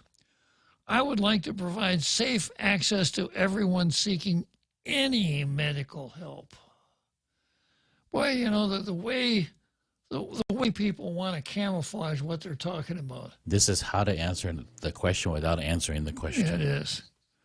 That is what I believe with allowing abortion clinics the opportunity to exist on our island.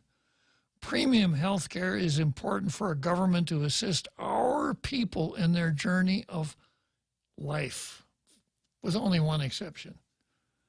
Whatever our people may be encountering. That's a sentence fragment there, Angela.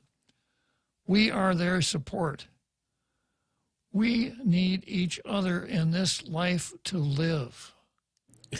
That's a very pro-life statement. We need each other in this life to live, to lift one another up. We are each other's crutch. It's the human thing to do. Well, she's poetic, huh? I believe that my beliefs are just part of us as a whole unit. I wonder if Kamala helped her with this script here. I can have children, but I don't intend to. I can have an abortion, but I will never do it.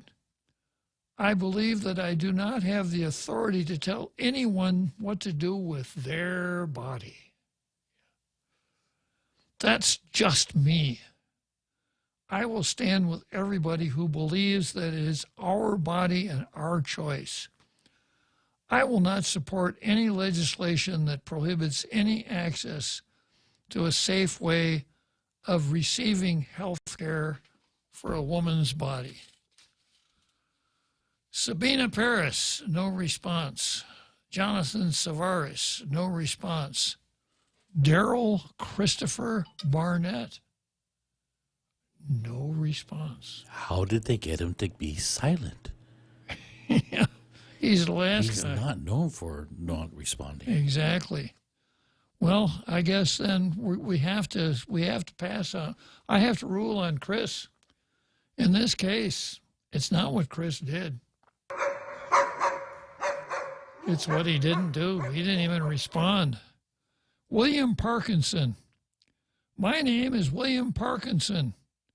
I'm a Filipino-American raised on Guam, and you may know me as the son of 7-term Senator and former Speaker of the Guam Legislature, Don Parkinson, and Marina Akonga Parkinson. Well, that's really helpful. Just for that paragraph alone, Uh-huh. I think he's a genius. Because this is earned media. He didn't have to Exactly. pay for this. Exactly. But he also did it while he was standing in a bush in the rain. That's true. But did people pay attention to it? Maybe. Yeah. Before getting into politics, I spent nearly a decade as a federal firefighter in the mainland before I answered the call and came home to Guam to be a caretaker for my father and take care of our small family business for another decade. Yeah, well, he got some biographical information into the record. On the question of abortion, I believe women have the absolute right to decide what is best for them and their body and no one else. That's a poorly worded sentence because the no one else is the baby. Full stop. Abortion is health care and it should be safe and accessible to all women with the ultimate decision resting on the individual. Oh, and then he took a little break here and he asked the interviewer, can I have some more Kool-Aid? My position should be the policy of the land because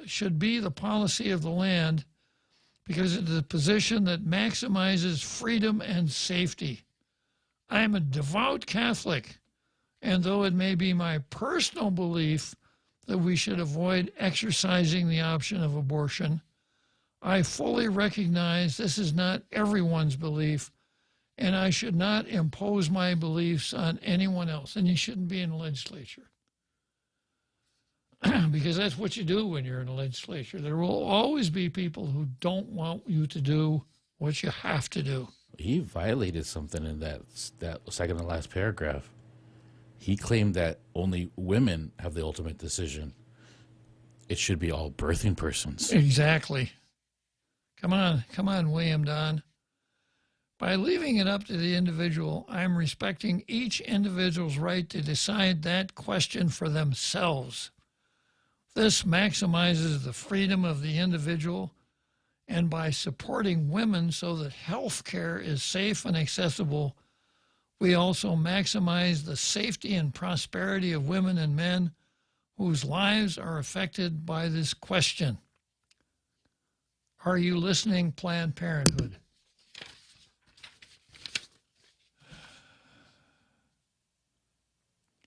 My board's starting to light up here. I've got our Carl on the line. So I got, let's see here, where am I?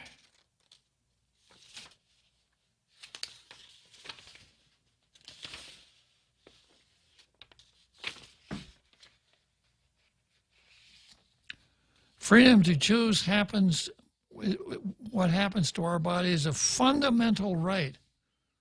Now, that word is not one you toss around loosely, fundamental right, enjoyed by men. The government can't force men to donate a kidney to save another's life. So we shouldn't be forcing women to donate their wombs against their will, regardless of where you believe life begins. Women serve the same freedom and respect to choose what happens to their body. I don't think anybody's asking a woman to donate her kidney. The flawed logic here, William Dunn, are you going to approach other matters in the legislature the same way? Now, he uses the word fundamental right, which is a word that even lawyers have disagreements about. He just throws it in there because it sounds good, right? I wish to see my position adopted because it is the one that respects each individual's freedom the most, and I support freedom in all forms.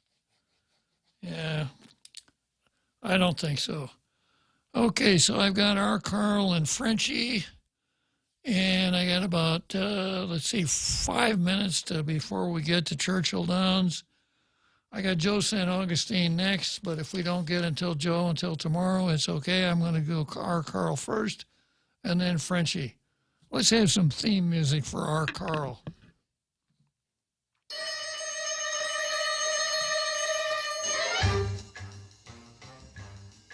R. Carl wants to talk about platforms and candidate stances. Go ahead, R. Carl.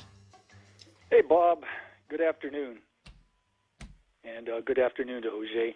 I just wanted to comment on a little chat that I was having with Jose on my experience. I figured, we're approaching the primary election. I think it's about time, because I haven't been paying as much attention as I should, to kind of go and do a search on Facebook, maybe on Google, and see what these candidates stand for. So I will be voting Republican, of course, during the primary. But I was shocked. I mean, I just I just don't know what to say. What I'm looking for is just a page and some bullet points. My name is this. This is what I've accomplished. These are the critical things I want to do, maybe 3 or 4, like Ronald Reagan, his big 3. And not a bunch of wordiness, just some bullet points and tell me what you believe. I heard a commercial by Dr. Samabini, and she actually came out and said she was for a part-time legislature, which got her on my radar. I said, wow, that's great. I'm definitely going to look at her, and I think I might just give her a vote, just for coming out and saying that. But, I would expect there would be one page from the local, the Guam GOP that would have all the candidates listed, and then all the major issues like the part-time legislature, and just have a link or whatever beside each name, and find out, well, what does this particular candidate think about this issue? And I'm finding nothing. We have to kind of scrounge around. I've gone to candidates' Facebook pages where it's just, general vague statements, I'm for the people and this kind of stuff. And it's like, what is this? I don't know. It's very frustrating. Yeah, well, as per some of these things that I've been reading here, a politician seems to think that the way you deal with the issues is by not talking about them. And I've given my little boot camp on the air here more than once. If you want to run for the legislature, you got to start a year in advance. You have to establish some kind of a reputation that people can identify with. You need to come up with a page of well-chosen words as to why you want to be a senator and what you will do once you are one.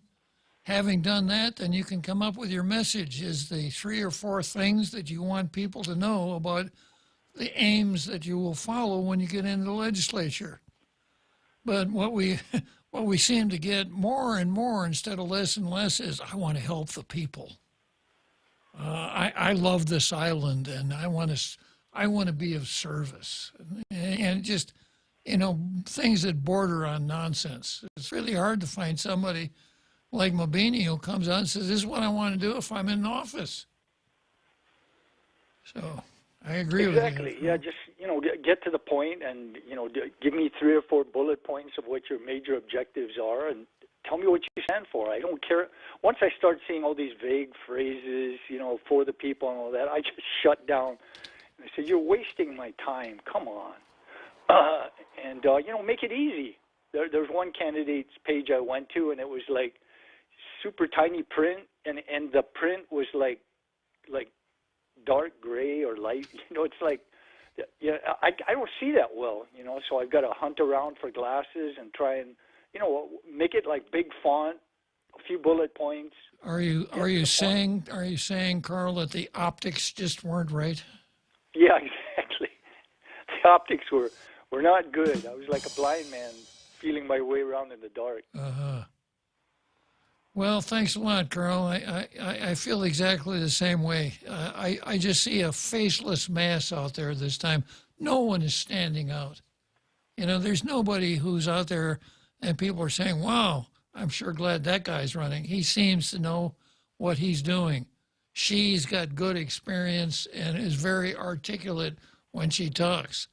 They would make good senators. Carl's not the only one having these questions. I had a coworker approach me earlier this morning and saying the same thing. Where is it that we can go to find out about these candidates? And I said, you're right. This is frustrating. Yeah. And we don't know why they're not coming out and even putting out some sort of platform or stance that everybody has access to.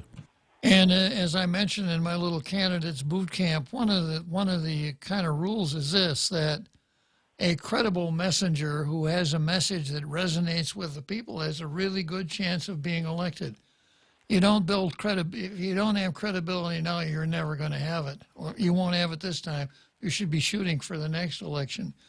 You really need to work on that message part of it. You can't be all things to all people. And then you got to get your message out, because you could have the greatest message in the world, but if nobody knows, if a message falls in the forest, how does that one go? If a man says something when he's by himself in the forest and his wife is not there, is he still wrong? I think that's how it goes, isn't it? Close. Yeah. All right, let's head for Louisville, Kentucky, and Churchill Downs, and we'll come back and see if we can find Frenchie. Choice Broadcasting introduces their unbeatable lineup of morning show. Hands down winners of Guam's morning radio battle. Daryl Lizama grooves his way through Boss 104 playing Guam's favorite classic hits. Morning Mouth Ray Gibson shakes the cage on 93.3 The Point. And now, we are proud to announce the Morning Blender with Kyle Mandapat, mixing it up at sunrise on Star 101. If you're an advertiser trying to reach the most valuable ears, we've got the shows that listeners have been tuning into for decades. One call gets all three. 671-888-7346. That's 888-REIO.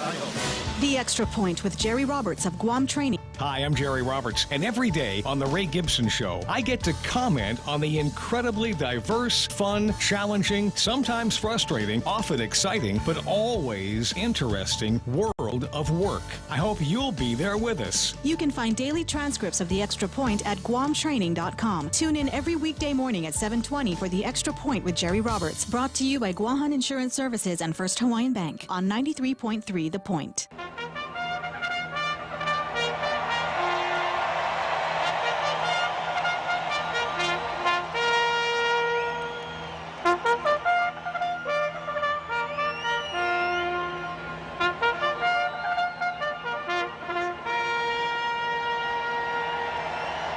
So here we are at Churchill Downs, Louisville, Kentucky, and as I was stumbling around in the grandstand here, I run across our old friend Frenchie, who was in France, probably brushing up on his language skills, but he's back now, and he's going to unload here on Tall Tales. Go ahead, Frenchie.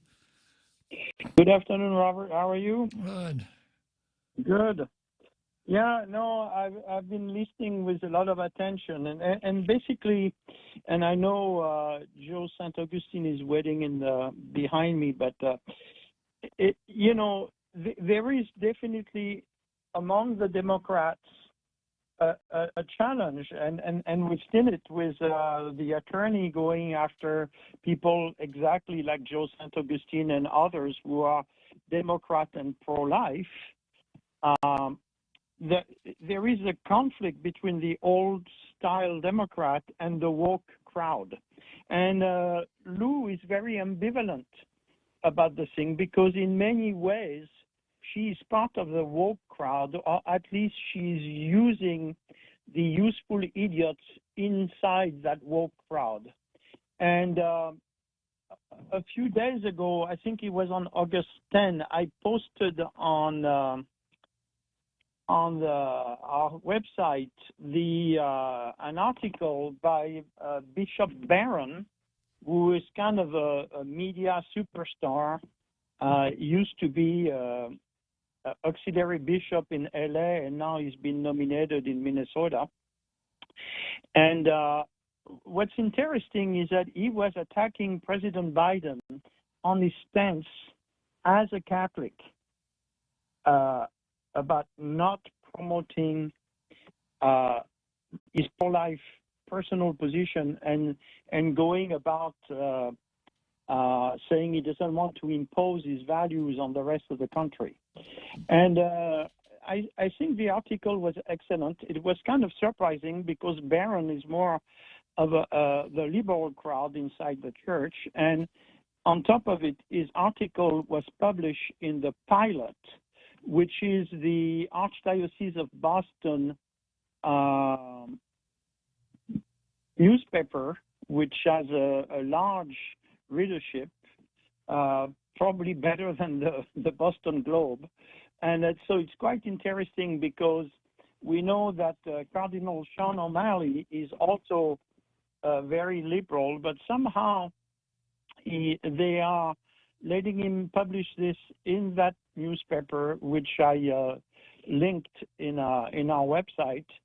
And it was very interesting that he was attacking the president and all Catholic politicians who have been using the fake argument by Mario Cuomo 35 years ago, which always repeat that I am personally opposed to abortion, but publicly I support it.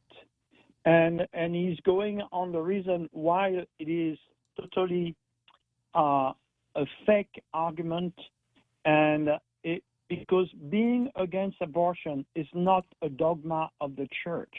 It's a moral reasoning.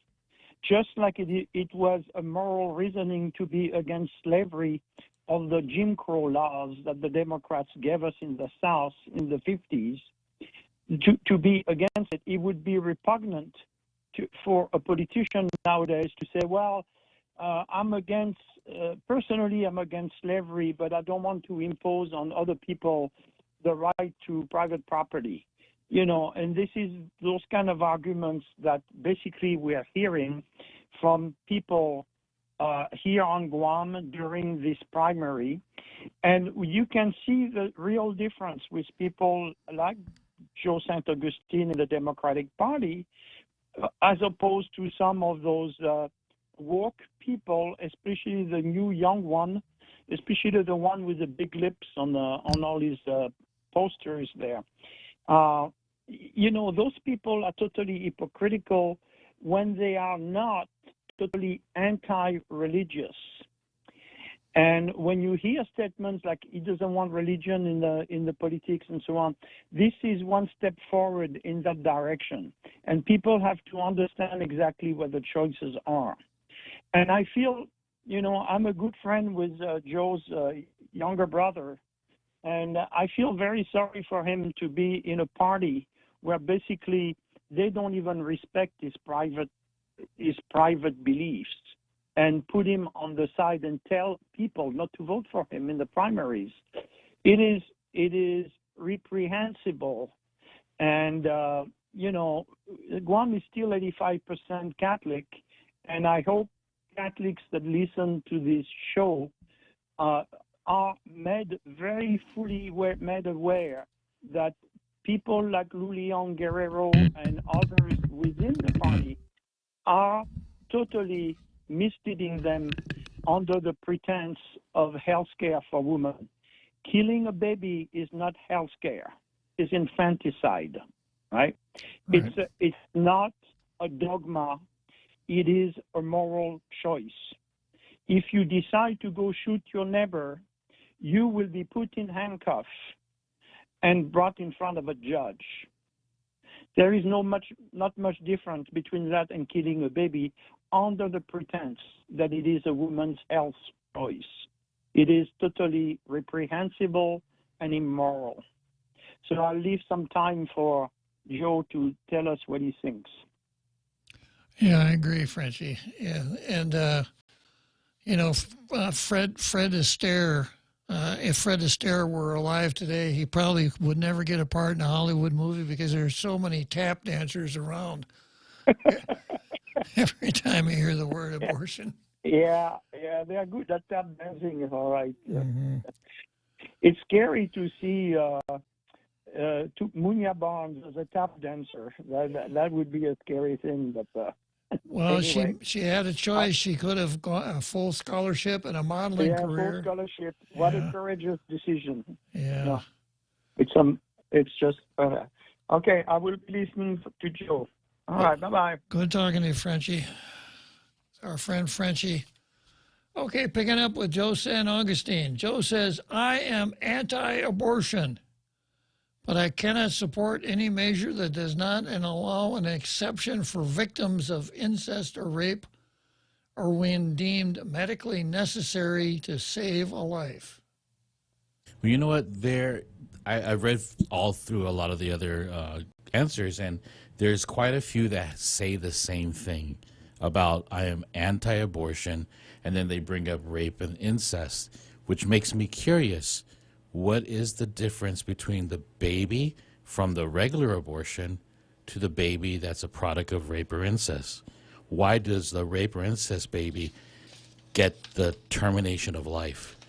Well, I went back and reread Angela Santos's piece again during the break, and I think I've developed a style. Ask that question again. What's the difference? What's the difference between the baby set for abortion, set for termination in a intentional abortion, or the baby in a rape and incest?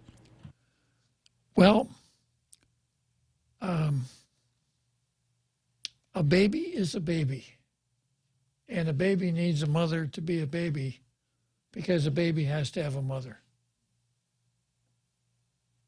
Good enough? Okay, this is an afternoon show, so I don't know why you give me waffles. Well, a baby is a baby. Mm. And that's the end of the story. Right. A baby is a baby. It is. Yep. Yeah, so... And that's going to be interesting, is how explain your anti-abortion stance, except for when it comes to a different kind of baby. Because you have to adopt the other side's reasoning. A woman shouldn't be made to.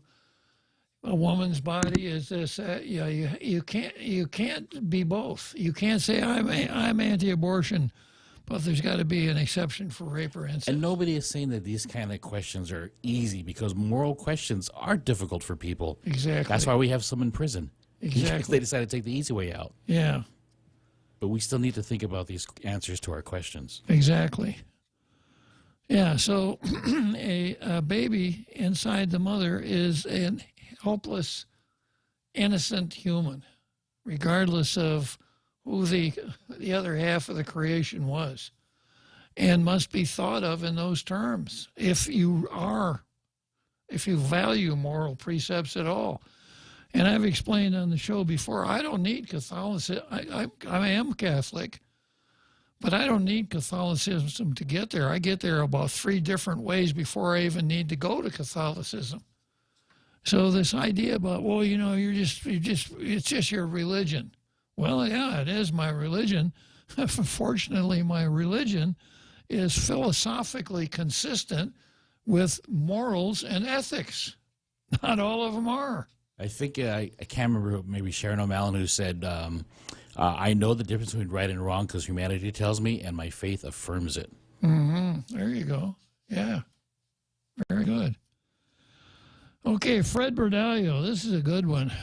I hope I got enough time to finish this up. He starts out with a bang. I support pro-choice for women. I guess he doesn't support it for men. But of course, well, maybe he's just way ahead of his time, because we know that a man can have a baby, right? He goes on to say, I believe that women should be legally entitled to have access to any medical services they need with the personal choice which they have the right to make involving their health status, inclusive of medical abortion procedures. I support the right of women to make the choices they desire that involves their health and reproduction without government intrusion. Well, Fred, they've already been through the reproduction by the time they're going to. It's a little foregone. Yeah, they've already been born, Fred. Nice that you want to help them. Okay, let's say goodbye to our president. I'll come back to Fred Berdalia tomorrow. Thanks for joining us today. We'll see you tomorrow, and let's go, Brandon.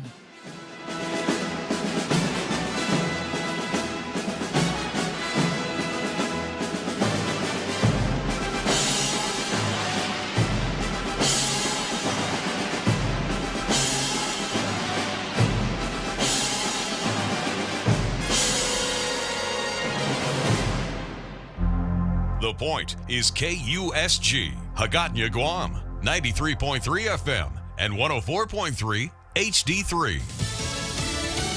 What's the reason?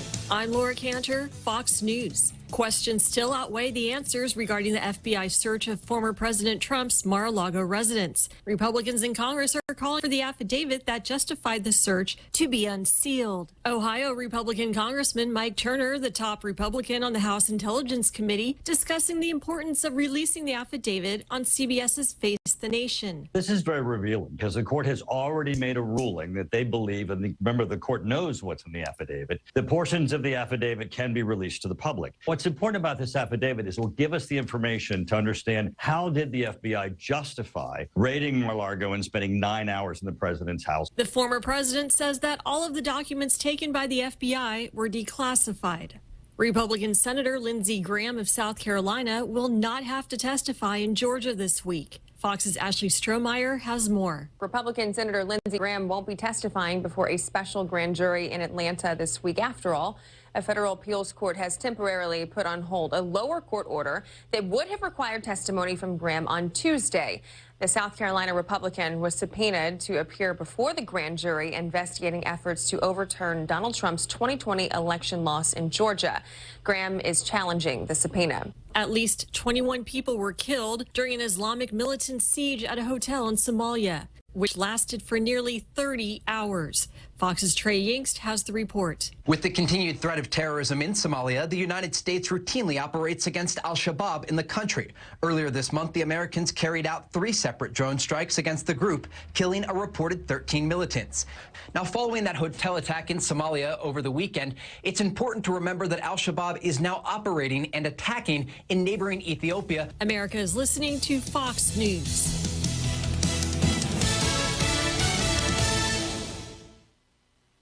Get all of your favorite Fox News podcasts ad-free on Apple Podcasts with Fox News Podcasts Plus. From Trey Gowdy, the Fox News Rundown, Will Kane, Brian Kilmeade, and so much more. Go to foxnewspodcasts.com for all the details. The Fox News Rundown, a contrast of perspectives you won't hear anywhere else. Your daily dose of news twice a day, featuring insight from top newsmakers, reporters, and Fox News contributors. Listen and subscribe now by going to foxnewspodcasts.com. New from the Fox News Podcasts Network, Dana Perino, co-host of The 5 and America's Newsroom on Fox News Channel, returns to the world of audio with a new limited-time podcast, Everything Will Be Okay with Dana Perino. Building off the success of her best-selling book of the same name, Dana provides an unequaled brand of advice built on real-life experience and interviews experts and individuals that make a difference in the lives of others. Subscribe and listen now by going to foxnewspodcasts.com or wherever you get your podcasts. Korea started one military exercises Monday after a lengthy break, during which little headway was made with North Korea. Fox's Kristen Goodwin has the report. The U.S. and South Korea kicking off their first full-fledged combined